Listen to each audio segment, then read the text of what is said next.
नमस्कार, मैं चंदन कुमार सिंह भारतीय विधि ज्ञान CKS 2023 में आपका स्वागत है। आज हम लोग कुछ BNSS से संबंधित कुछ बातें करेंगे जो कि इस प्रकार है। भारतीय नागरिक सुरक्षा संहिता ही BNSS कहलाती है। पूरा नाम होता है भारतीय नागरिक सुरक्षा संहिता 2023, जिसने आपराधिक प्रक्रिया संहिता का स्थान लिया है की व्याख्या करने वाले प्रमुख मामले और फैसले पुलिस हिरासत, अनुपस्थिति में मुकदमे और जमानत की सीमाओं पर केंद्रित है। पुलिस हिरासत, अनुपस्थिति में मुकदमे और जमानत की सीमाओं पर केंद्रित है। प्रमुख मिसालों में CBI बनाम अनुपम कुलकर्णी, 15 दिन की हिरासत का नियम और सुशीला अग्रवाल अग्रिम जमानत शामिल है। BNSS के नए प्रावधान फरार अपराधियों के लिए अनुपस्थिति में मुकदमे की अनुमति देते हैं और निजी शिकायतों में पूर्व संज्ञान नोटिस अनिवार्य करते हैं।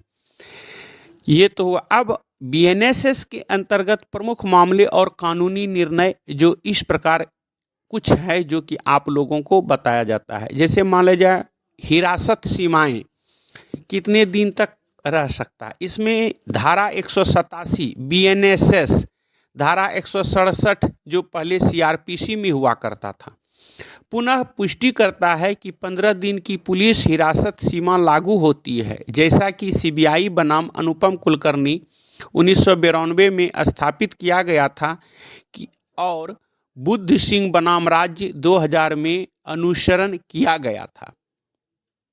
ये हुआ हिरासत की सीमाएं। दूसरी हो जाती है अग्रिम जमानत, धारा 468 CRPC संबंधित BNSS।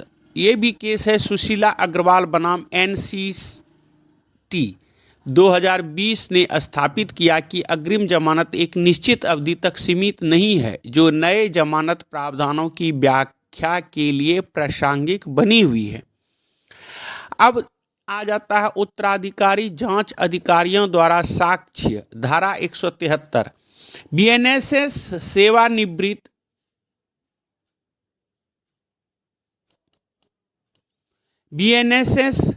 सेवानिवृत्त या स्थानांतरित अधिकारी द्वारा एकत्र किए गए साक्ष्य को उनके उत्तराधिकारी द्वारा प्रस्तुत करने की अनुमति देता है, जो पुराने नियमों से एक बदलाव है। अब एक आ जाता है सेक्शन 356 BNSS अनुपस्थिति में मुकदमा।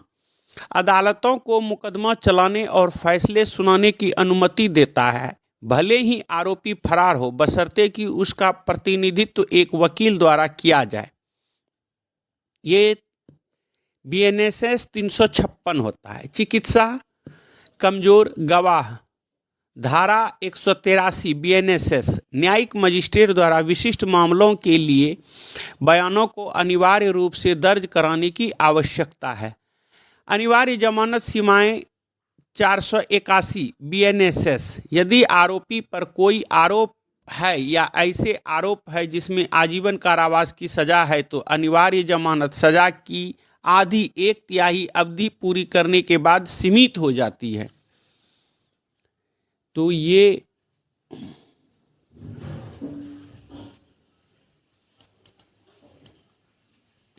अब संज्ञान पूर्व सूचना।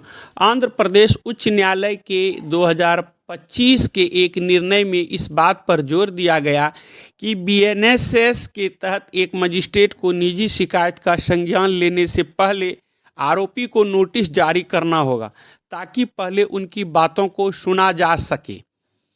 पुलिस हिरासत की गणना न्यायिक हिरासत के कुल 60 या 90 दिनों में से शुरुआती 40 या 60 दिनों के दौरान 15 दिनों की पुलिस हिरासत को अब अलग अलग हिस्सों में लिया जा सकता है। एक आ जाता है हथकड़ी लगाना। आर्थिक अपराधों सहित कई तरह के मामलों में विशेष रूप से अधिकृत है। नमस्कार, मैं चंदन कुमार सिंह भारतीय विधि ज्ञान CKS 2023 में आपका स्वागत है। आज हम लोग कुछ BNSS से संबंधित कुछ बातें करेंगे जो कि इस प्रकार है। भारतीय नागरिक सुरक्षा संहिता ही बीएनएसएस कहलाती है।